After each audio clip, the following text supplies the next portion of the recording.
Wassalli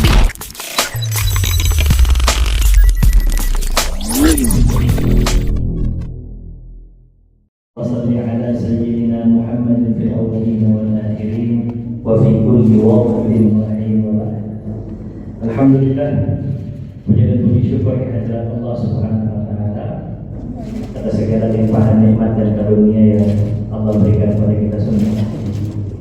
Salawat dan salam semoga selalu tercurahkan kepada junjungan kita, qudwah hasanah kita, contoh terbaik kita dan kekasih kita Rasulullah Sayyidina Muhammad.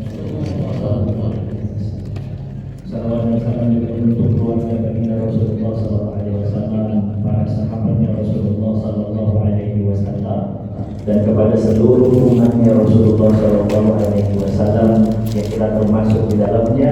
Berharap bahwa kita semua tanpa terkecuali mendapatkan syafaat Rasulullah Sallallahu Alaihi Wasallam. Allahumma rzuqna syafa'ata Rasulillah Sallallahu Alaihi Wasallam yawmal qiyamah. Amin amin ya rabbal alamin. Baik, Bapak Ibu, Abang, Kakak, rekan-rekan sekalian yang dimuliakan Allah Subhanahu wa taala. Jadi tahun ke-9 pasca hijrahnya Nabi sallallahu alaihi wasallam. Tahun ke-9 pasca hijrahnya Rasulullah sallallahu alaihi wasallam. Rasul sallallahu alaihi wasallam mendapatkan informasi dari para tujar, dari para pedagang yang baru saja meninggalkan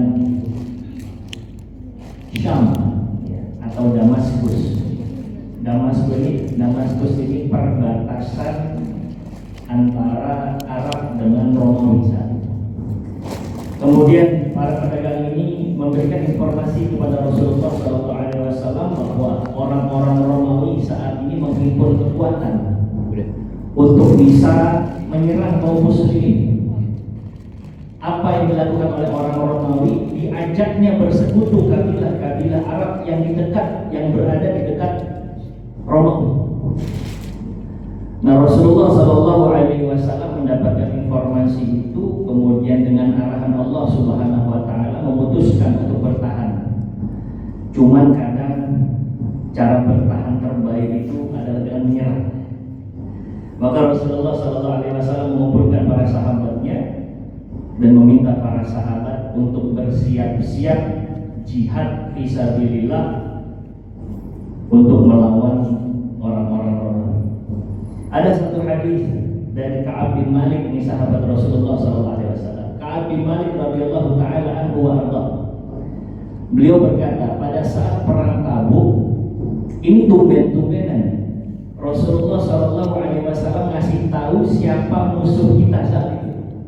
Karena biasanya Rasulullah SAW seringkali meng-hide, disembunyikan siapa musuhnya, untuk jaga psikologis pasukan kaum muslimin yang seringkali jumlahnya nggak sebanyak musuh. Maka Rasulullah pokoknya ayo jihad, dan dikasih tahu siapa musuhnya. Makanya beberapa peperangan itu kaum muslimin walaupun jumlahnya jauh lebih sedikit, tapi Spartan betul dalam peperangan sehingga memenangkan peperangan demi peperangan. Kok tumbenan? Kali itu Rasulullah SAW ngasih tahu bahwa kita akan berhadapan dengan Romawi dan sekutu-sekutunya dari kabilah-kabilah Arab. Pada saat itu kaum muslimin merespon. Yang beriman merespon, yang munafik merespon, yang setengah beriman merespon. Sekarang gimana keadaan saat itu? Saya mau kasih gambar. Pertama, saat itu sedang puncak-puncaknya musim panas.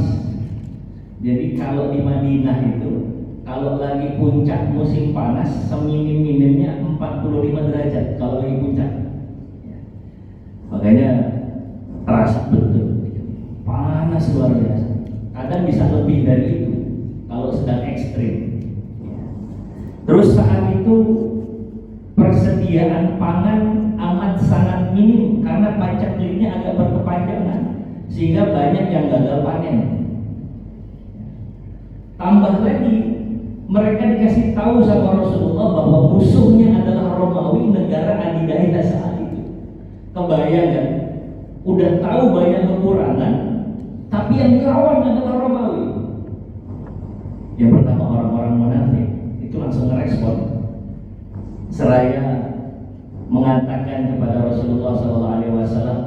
Ada apa ini ya Muhammad? Kita lagi begini disuruh nyerang Romawi, nggak masuk akal. Gitu kata orang-orang munafik. Dan ternyata orang munafik ini saling memprovokasi satu sama lainnya. Ya. Mereka bahkan bikin tenda sengaja sebagai bentuk protes mereka nggak mau ikut usul dari Rasulullah SAW untuk menyerang orang-orang Romawi. Bikin tenda, dipimpin sama Ubay bin Salul. Memang munafik ini selalu ngegerogotin Islam dari dalam. Sejak dulu kayak begitu karakteristik. Ada di antara orang-orang munafik itu yang nggak mau ikut, tapi pengen terlihat baik di hadapan Rasulullah SAW. Ja'a rajulun ila Nabi sallallahu alaihi wasallam tsumma qala ya Nabi Allah la taftinni. Datang seseorang kepada Rasulullah sallallahu alaihi wasallam terus bilang, ya Rasulullah, tolong jangan kasih saya ujian yang saya tidak sanggup. Kata Rasul sallallahu alaihi wasallam, "Madza hasala? Emang kenapa kau tidak sanggup?" Ya Rasulullah, ini dalam kitab Tabakat Ibnu Sa'd. Ya Rasulullah, laqad alima qaumi anni la asbir bi imrati bani asfar.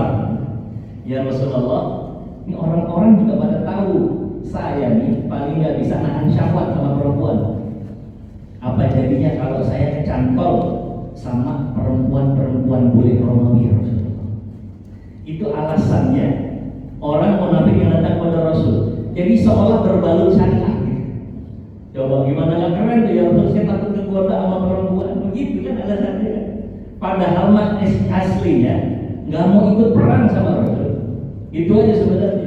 Tapi dia akan nyari 1001 alasan ya, supaya tetap terlihat baik di hadapan Nabi SAW, supaya terlihat baik di kalangan kaum muslimin.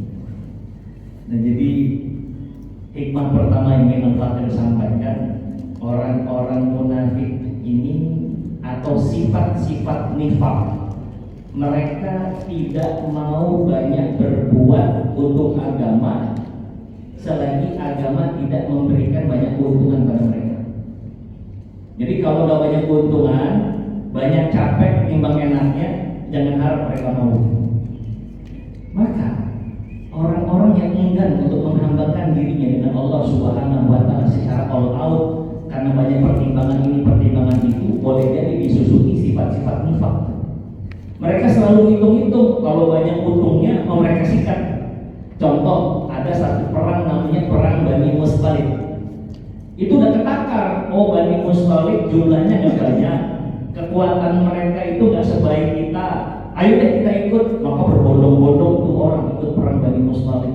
Apalagi orang munafik tahu Bani Mustalik ini kaya, pasti banyak ghanimahnya, harta rampasan perangnya, mereka ikut. Jadi kalau banyak keuntungan, ahlan wa sahlan. Tapi kalau banyak ruginya, banyak nggak enaknya, oh jangan harap mereka mengikut. Waktu Gali Parik, perang Khandaq tuh, orang munafik yang paling banyak cari-cari alasan. Begitu meleng sedikit udah hilang tuh, nggak lagi Gali Parik.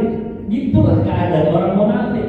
Tapi sekalinya kerja, seolah-olah dia yang paling giat bekerja untuk agama Allah. Selalu begitu. Ibrat dari itu sepanjang zaman akan terus begitu. Sifat-sifat nifaq. Belum lagi mereka punya sifat gampang dusta. Kalau janji gampang mereka rusak. Kalau dikasih amanah mereka nggak amanah. Itu kita dapatkan dalam hadis Nabi Sallallahu Alaihi Wasallam. Ayatul munafiqina salas, orang munafik itu 3 tanda-tandanya. Yang pertama kalau ngomong gampang betul dusta.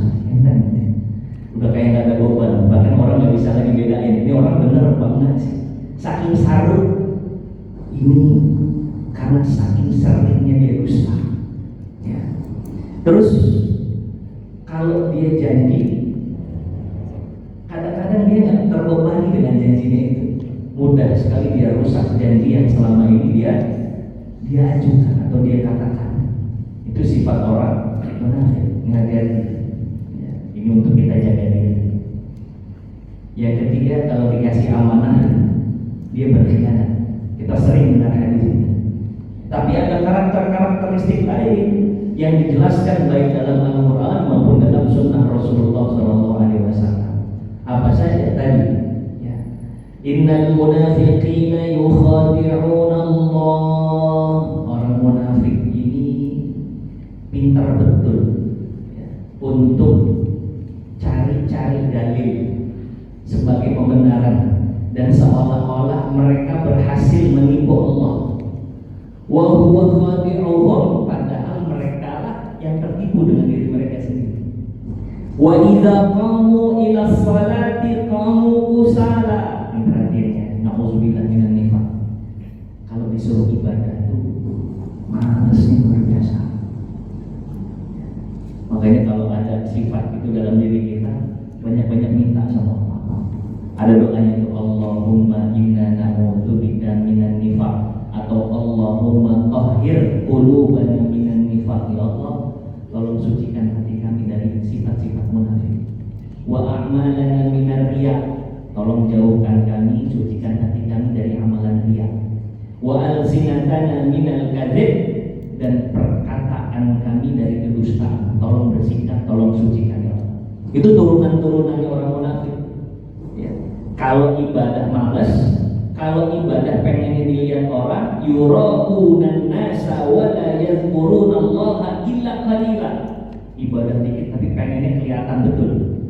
Jadi yang dia lakukan adalah amalan-amalan yang riya.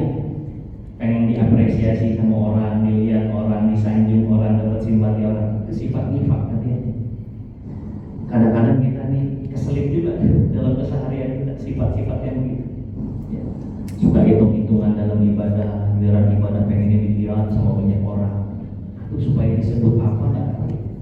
Tapi kadang hadirnya suka sama pujian orang, simpati orang. Ya kan gitu. Banyak doa sama Allah, minta dilindungi. Jadi orang-orang munafik sekali lagi mereka enggan ikut Rasulullah Sallallahu Alaihi Wasallam. Berbanding terbalik dengan orang-orang yang beriman. Orang-orang yang beriman kepada Allah Subhanahu Wa Taala begitu dapat perintah dari Rasul, mereka nggak banyak mikir. Mereka nggak mikir cuaca lagi ekstrim-ekstrimnya. Mereka nggak berpikir bahwa bahan pangan yang mereka bawa nggak akan mencukupi perjalanan mereka. Perjalanan itu jauh. Perang Tabuk itu 800 km dari Madinah. Kebayang 800 km. Kalau ulama-ulama fikih dalam menentukan masafah contohnya, itu satu perjalanan atau satu hari perjalanan biasanya ditempuh 40 sampai 50 kilo kalau zaman sekarang. Maka perjalanan dari Madinah sampai Tabuk sesuai juga yang disebutkan dalam riwayat-riwayat itu 20 hari perjalanannya. Berangkatnya doang, one way, belum pulangnya dan belum perangnya. Tapi orang-orang beriman gak mikir, selama untuk Allah dan Rasulnya, selama itu perintah Allah, mereka kerjakan sam'atan wa ta'atan ya Rasulullah. Kalau bahasa kita sami'na wa ta'atan. Nah ini berita gembira buat orang-orang yang termotivasi untuk ibadah. Dia tahu nilai satu ibadah, terus dia langsung tertarik untuk melakukannya. Itu kabar gembira. Insya Allah min alamatil iman, salah satu tanda-tanda keimanan seseorang. Ngelihat orang baca Quran, pengen baca Quran, dibuka Qurannya. Itu tanda-tanda baik. Alamatul iman. Ngelihat orang kok sedekah enteng, dia langsung tuh keluarin sedekah juga. Itu alamatul iman. Kalau dia gampang tertarik dengan kebaikan, ketaatan, itu alamatul iman. Beruntung. Ya. Orang-orang beriman sami'na wa ata'na. Maka berangkatlah orang-orang dengan keadaan yang sejatinya itu serba minim gitu. Persenjataan yang minim, makanan yang minim. Bahkan kalau pernah dengar cerita Abu Bakar As-Siddiq sama Umar didekahin setengah hartanya. Sampai kata Rasulullah, Umar yang benar aja Umar, sedekah sampai segini. Sampai sama Rasul ditekankan, ma'abu kaita li ahli. Kalau kamu masih segini Umar, kamu masih apa buat keluarga kamu? Dengan entengnya Umar mengatakan, Abu kaitu mislah. Ya Rasulullah, saya sisakan setengahnya persis dengan apa yang saya sedekahkan. Itu Umar bin Khattab. Berat, nggak seringan dari apa yang kita dengar itu. Sanggup nggak nyedekahin setengah harta yang kita punya, Pak? Saya mau tanya, yang di rumahnya punya kendaraan motor 2, mau nggak sedekahin 1 aja? Yang punya properti 2 rumah, mau nggak sedekahin 1 aja? Itu setengahnya, mislah. Dan hanya orang-orang beriman melakukan itu dengan mudah. Mereka tidak menjadikan harta merasuk ke dalam hati mereka, tapi cukup dalam genggaman mereka sehingga mudah untuk mereka ambil, untuk mereka buang. Ini setengahnya.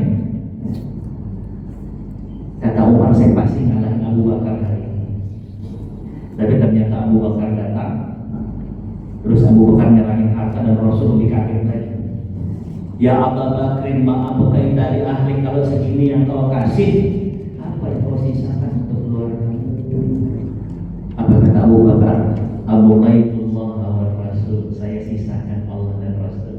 Dalam artian lain, saya nggak sisakan apa-apa kecuali Allah dan Rasulnya saja. Wah, ini lebih parah lagi. Ini kalau kita dengar kayak begini, ada motivasi. Nah, ini perlu dikaji lagi. Ya, kalau saran saya, jangan dadakan, don't try this at home. Tiba-tiba pulang ke rumah, nanti istrinya nanya, Pak, kemana motornya? Mah, sudah papa sedekahkan di jalan. Waduh, itu bisa ramai di rumah. Udah di rumah nih. Mah, ayo kita cari kontrakan. Ngapain, Pak? Rumah ini sudah papa sedekahkan di jalan Allah. Itu perang dunia, Pak. Jangan, Pak. Ya. Itu butuh edukasi. Karena Umar, Abu Bakar nggak bisa langsung, nggak ada. Mereka edukasi sejak awal. Anak-anaknya sudah dibuat satu frekuensi, istrinya sudah satu frekuensi. Makanya enak saja mereka melakukan hal ekstrim seperti itu. Kita nggak bisa dadakan begitu. Yang ada bukan maslahat, mudaratnya lebih banyak ketimbang maslahatnya. Maka ilmu dan maka amal soleh butuh ilmu. Dibuat satu frekuensi, anak-anak dibiasakan dulu dapat rezeki. Nah, mau nggak setengahnya disedekahkan sama Allah? Dilatih dari kecil. Ya, karena Aisyah radhiyallahu anha, Asma bintu Abi Bakrin, semua udah dididik sejak kecil sama Abu Bakar untuk all out dalam berkhidmat kepada Allah dan Rasul. Jadi orang-orang beriman gak mikir lagi. Kalau udah untuk Allah, udah untuk Rasul, udah Bismillah saja. Itu orang-orang yang beriman. Ada satu orang namanya Abu Khaisamah radhiyallahu taala anhu arda. Ini orang sederhana, kaya yang enggak, miskin juga enggak, Abu Khaisamah. Tapi memang pada saat itu karena pakai berkepanjangan, kebunnya juga belum memberikan hasil, dia hanya punya beberapa mud kurma saja di rumahnya sebagai bekalnya. Satu mud itu satu genggaman ya, Pak. Satu genggaman tangan kanan kiri itu diserok, apa sih bahasa kita ini? Diserok. Hah? Serok kan ya? Bener ya? Ya diciduk gitu, ya diserok. Itu satu mud namanya. Biasanya kenal sama kata-kata mud ini dalam urutan zakat. Ya, 1 mud, 2 mud itu ukuran. Ya. Beliau hanya punya 5 mud saja di rumah. Tapi kemudian beliau datang, yang 4 mud disedekahkan untuk Allah Subhanahu wa taala. Sisanya 1 mud untuk istrinya. Bayangin, yang 4 disedekahkan. Itu masih diledekin sama orang-orang munafik. Yang benar aja Abu Khaisamah, sedekah kok cuma 4 mud, perjalanan ente itu 800 km, nggak tahu malu ente sedekah. Padahal orang-orang munafik gak ada yang sedekah. Emang selalu gitu, orang munafik itu jago komen, netizen murni. They do not nothing. Mereka tuh nggak ngerti apa-apa. Kalau kata orang-orang zaman saya itu NATO. NATO apa? No action, talk only, just speak doang, tapi dia nggak kerja apa. Begitu. Tuh orang munafik komen sejadi-jadinya. Utsman bin Affan itu di komen gara-gara ngasih 300 ekor unta sebagai kendaraan. Apa kata mereka? Utsman dari dulu memang riak dulu kalau mau beribadah. Pakai ditaruh di lapangan dan itu onta. Mau taruh di mana itu onta? Di rumah nggak muat. 300 onta. Kelakuan munafik begitu. Nyinyir aja nyinyir. Tapi mereka doing nothing, mereka nggak ngapa-ngapain, selalu begitu. Soal ini datang-datang ke masjid al-hidayah. Kita juga tahu kesehariannya kayak gimana. Tapi mereka nggak datang ke sini, mereka nggak sholat berjamaah. They just comment. Begitu kelakuannya. Jadi dapat cibiran. Singkat cerita, saya meneruskan kisahnya Abu Khaisama radhiyallahu anhu. Dia berperang bersama pasukan Rasulullah SAW. Di pertengahan jalan, fi wasatil tariq, tiba-tiba beliau teringat sama keluarganya di rumah. Cuma saya sisain 1 mut buat keluarga saya. Ini perjalanan 20 hari, pulang 20 hari, 40 hari. Durasi perang kita nggak tahu. Jangan-jangan kita nanti kalah juga. Ini nggak ketahuan sampai kapan. Dan dalam keadaan kayak gitu, syaitan masuk. Syaitan paling pintar dari celah. Kata syaitan, kenapa nggak bawa pulang saja? Nafkahmu kepada istrimu juga bagian dari ibadah. Dan kau lihat, hampir 30.000 orang pasukan Rasulullah SAW.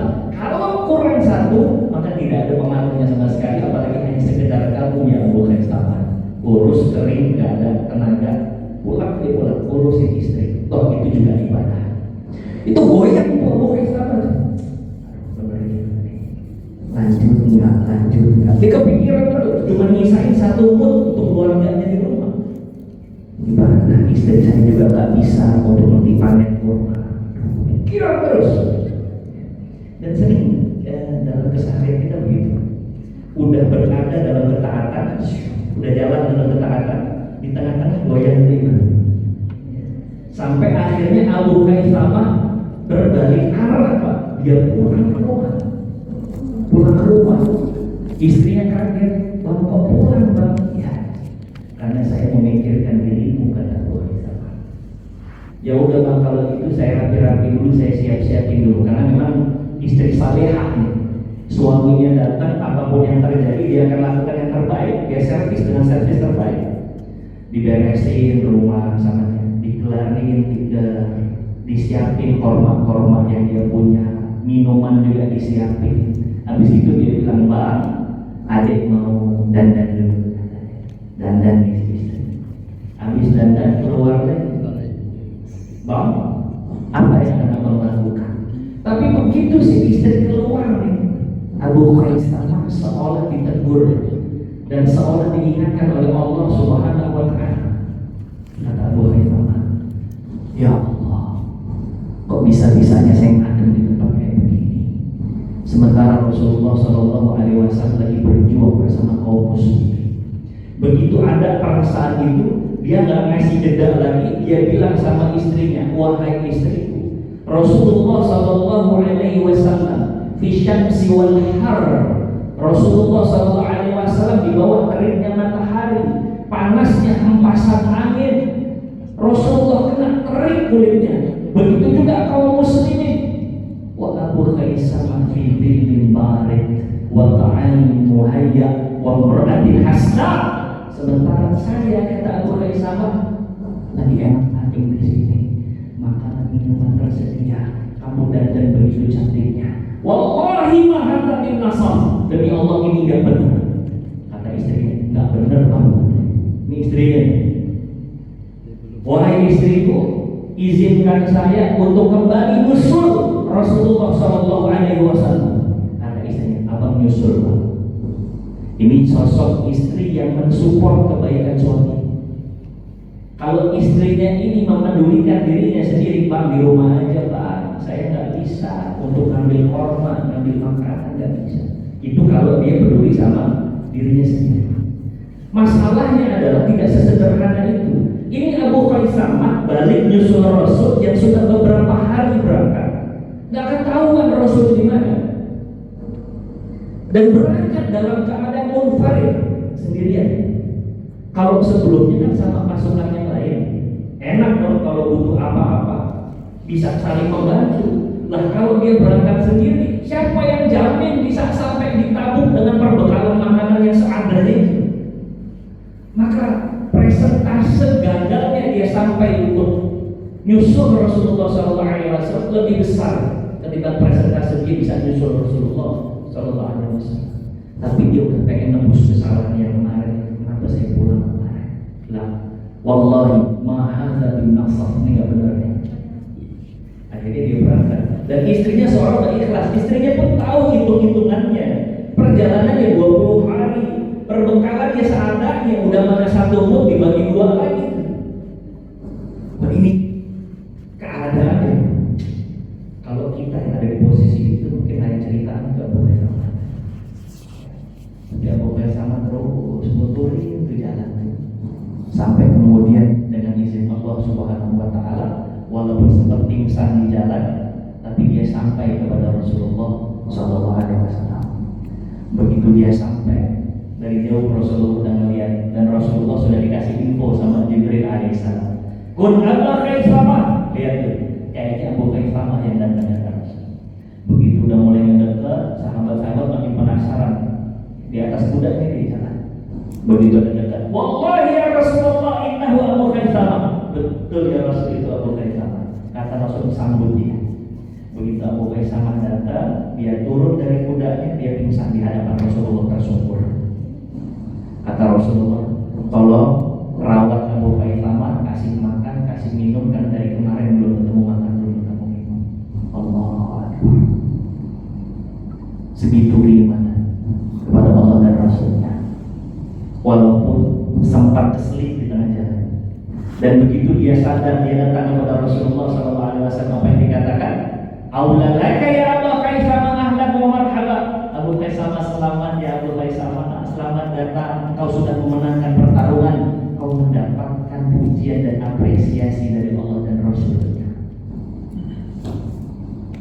Maka abang kakak sekalian yang muliakan Allah, kalau dalam kehidupan kita pernah tergelincir dalam satu maksiat, jangan khawatir, kita hanya butuh untuk menyegerakan diri untuk kembali kepada Allah Subhanahu Wa Taala. Seperti halnya Abu Khaisamah, jangan diulur-ulur, jangan ditunda-tunda. Begitu ada ingat sesuatu dengan kebaikan, segerakan. Kita yang pernah tergelincir, segerakan untuk kembali kepada Allah Subhanahu Wa Taala. Apapun kesalahan kita, bahkan pernah syirik sekalipun, itu dosa paling besar, akbarul kabair. Tapi ketika Allah masih kasih kita nafas, Allah masih kasih kita kesempatan, tandanya Allah membuka pintu lebar-lebar dan kita kembali kepada Allah Subhanahu Wa Taala. Yakini, hadirnya kita di sini bukan kebetulan. Kita dipilih untuk saling tawassul bil haqq wa tawassul bis sabr. Tujuannya apa? Untuk saling mengingatkan kita kembali kepada Allah Subhanahu Wa Taala. Bahasanya itu dalam Al-Quran, fafirru ilallah. Firru itu lari tunggang langgang. Ayo kalau mau kembali kepada Allah secepat-cepatnya. Kita nih berpacu dengan waktu, berpacu dengan kematian. Gak ada yang pernah. Maka bahasa Quran, fafirru ilallah. Ayo lari tunggang langgang untuk kembali kepada Allah Subhanahu Wa Taala. Begitu kau sudah ada satu langkah berlari kepada Allah, tiba-tiba ajal menjemput, kau sudah bisa memenangkan pertarungan dengan ajalmu. Satu langkah saja kau mendengar. Dalam ayat lain, wasari'u ila maghfiratin min rabbikum, Ali Imran 33 ini. Ayo segera, cepat, jangan tunda-tunda. Ila maghfiratin min rabbikum, untuk mendapatkan ampunan Tuhanku, segera. Ya kayak Abu Khaisamah tadi, begitu dia sadar, istriku nggak benar ini, abang mau balik lagi menyusul Rasulullah SAW, dan tidak dihalang-halangi sama sang istri, abang berangkat. Walaupun mereka berdua tahu konsekuensinya itu apa. Ini masalah berpacu dengan waktu, berpacu dengan kembali kepada Allah Subhanahu Wa Taala. Jadi sekali lagi, kalau dalam perjalanan hidup kita ini pernah tergelincir dari masalah, hari ini Allah masih kasih kita kesempatan untuk kembali kepada Allah Subhanahu Wa Taala dan jangan ditunda-tunda. Ya. Goyangnya iman itu karena dua perkara. Satu, waswas, satu syaitan. Memang syaitan yang berbisik. Ya, makanya kalau kita baca surah An-Nas, kita minta perlindungan dari siapa? Alladzi yuwaswisu fi sudurin nas minal jinnati wan nas. Dari jin dan manusia, syaitan maksudnya. Dan syaitan udah bikin MOU sama Allah. Ya Rob, dapat celah mana saja saya akan datang kepada mereka untuk membuat mereka tersesat, sebagaimana engkau sudah menjudge aku dan memvonis aku sesat, kata syaitan ini. Qala fa bima aghwaytani la aqulanna lahum siratal mustaqim wa la atiyannahum. Saya masuk, kalau dari kanan bisa masuk dari kanan, kanan nggak masuk saya coba dari kiri ya Allah, dari kiri nggak masuk saya dari depan, depan nggak masuk saya coba dari belakang, sehingga engkau akan mendapatkan banyak di antara hamba-hambamu yang ingkar dan tidak bersyukur kepadamu, kata Allah. Sok silahkan saja, kata Allah. Kau ganggu dia sebisaku, aku bukakan pintu taubat selebar-lebarnya bagi mereka yang mau kembali kepadaku. Buat yang kembali kepada Allah, Allah mengapresiasi. Tandanya kita mengalahkan hawa nafsu kita, mengalahkan godaan syaitan yang datang pada kita. Ya. Dan disegerakan, jangan ditunda-tunda. Sekali lagi kita berpacu dengan waktu dan dengan kematian. Allah bahkan memotivasi kita dengan menceritakan keadaan orang-orang yang menyesal saat dia berada dalam fase sakaratul mautnya. Ini pasti sering dengar ayat surah Al-Munafiqun, surah Al-Munafiqun ayat 10. Ayo kalau ada harta lebih, berikan untuk Allah, bersegera untuk sedekah, sebelum datang satu waktu di mana kamu akan berkata kepada Allah, qala rabbi laula akhartani ila ajalin qarib. Ya Allah, tolong ditunda sebentar kematian saya. La'anni fa'asaddaqa wa aku minas salihin, karena saya pengen sedekah. Tapi itu waktu yang sia-sia, maka sekalian. Karena begitu masuk fase sakaratul maut, ada dalam fase gorgoroh, tenggorokan itu orang udah itu nggak diterima lagi kabarnya. Sebagaimana Fir'aun yang meminta ampun kepada Allah dalam keadaan fase sakaratul maut itu nggak diterima. Maka kata Allah, kemarin kemana aja? Nggak ada. Nanti di barzah begitu, nanti saat dibangkitkan Allah di padang mahsyar gitu lagi. Ya, mulai dari sakaratul maut kita akan menghibah kepada Allah. Tapi nggak ada fadilah dan nggak ada faedah. Allah gambarkan itu surah Al-Mu'minun 99-100 juga begitu. Qala huwa kalimatun huwa qaliluha. Allah berkata, itu kan bisa-bisanya kamu ngomong aja. Fahal antum muntahun. Emang kemana aja? Oh, kemana aja? Begitu bahasanya. Kemarin pada saat dikasih kesempatan, tapi nggak dimanfaatkan. Maka usikum wa iyaya nafsi bitaqwallah. Kalau kakak sekalian, hari ini Allah takdirkan kita karena ikhtiar kita untuk bisa berada di majelis yang Allah muliakan. Di dalamnya kita saling mengingatkan bahwa kita sedang berpacu dengan waktu, berpacu dengan kematian. Sesiapa yang pernah tergelincir, jangan khawatir, Allah masih kasih kita kesempatan. Buktinya apa? Kita hadir di sini. Maka segerakan untuk kembali kepada Allah Subhanahu wa Ta'ala. Mudah-mudahan hari ini Allah mengumpulkan kita dalam kebaikan, dalam ketaatan, sampai akhirat Allah mengumpulkan kita dalam kebaikan dan ketaatan, dan bisa jadi surga ya Allah Subhanahu wa Ta'ala. Jadi jangan lagi tunda-tunda untuk kembali kepada Allah Subhanahu wa Ta'ala. Itu cerita singkat yang mungkin sederhana, tapi mudah-mudahan menjadi masukan, insight, juga menjadi enlightenment, juga menjadi motivasi untuk kita semua ya, untuk jangan lupa bahwa kita sedang berpacu dengan waktu dan berpacu dengan kematian. Wallahu a'lam wa a'lam bishawab. Baik rekan-rekan sekalian, rekan yang dimuliakan Allah, mungkin ini dapat disampaikan pada siang hari ini. Mungkin saya tidak tahu kalau ada satu dua yang mau didiskusikan. Nah, kalau yang dapat masyhur saya serahkan sama Mas Kemis. Barakallahu fiik. Baik Bapak Ibu, demikian tadi kajian yang kita disampaikan oleh Pak Ustaz. Mungkin ada satu dua pertanyaan, dipersilakan. Baik, kalau tidak ada mungkin kita tutup dengan doa ya Pak Ustaz ya. Tapi nanti setelah kita tutup dengan doa, Bapak Ibu jangan pulang dulu karena ada sedikit apresiasi dari panitia. Masya Allah. Iya. Silakan Ustaz. Mungkin ada pertanyaan karena mereka menyegerakan diri untuk kembali ke kantor. Baik. singkat menjadi asbab kebaikan kita semua. Mudah-mudahan walaupun singkat menjadi asbab keberkahan kita semua. Dan mudah-mudahan Allah berikan kita istiqomah dalam kebaikan semisal. Mari kita berdoa, kita awali dengan istighfar 3 kali. Astaghfirullahaladzim, astaghfirullahaladzim, astaghfirullahaladzim. A'udzubillahi minasyaitonir rajim. Bismillahirrahmanirrahim. Alhamdulillahirabbil alamin. Wassalatu wassalamu ala asyrafil anbiya'i wal mursalin sayyidina Muhammad sallallahu alaihi wasallam wa ala alihi wa ashabihi ajma'in. Allahumma a'inna ala dzikrika wa syukrika wa husni ibadatik. Ya Allah, sering-sering ingatin kami ya Allah. Kami lupa terus, kami gampang lalai, kami gampang lupa. Ingatkan kami untuk banyak berzikir kepada-Mu ya Allah. Ingatkan kami untuk kami menerima dengan syukur semua ketetapan dari-Mu ya Allah. Ingatkan kami untuk kami bisa memperbaiki amal-amal saleh dan amal ketaatan kami kepada-Mu ya Allah. Ya Allah, berkahi sisa umur kami, berkahi hidup kami, berkahi lingkungan kami, lingkungan di mana kami tinggal, di mana kami bekerja. Jadikan semua lingkungan itu lingkungan yang membuat kami dekat dengan-Mu ya Allah.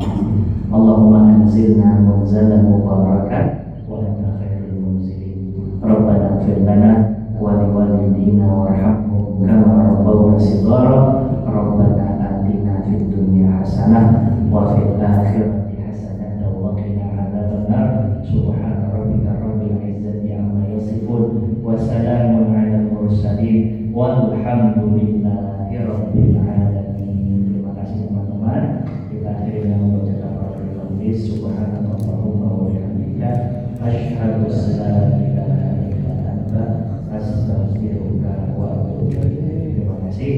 Saya kembali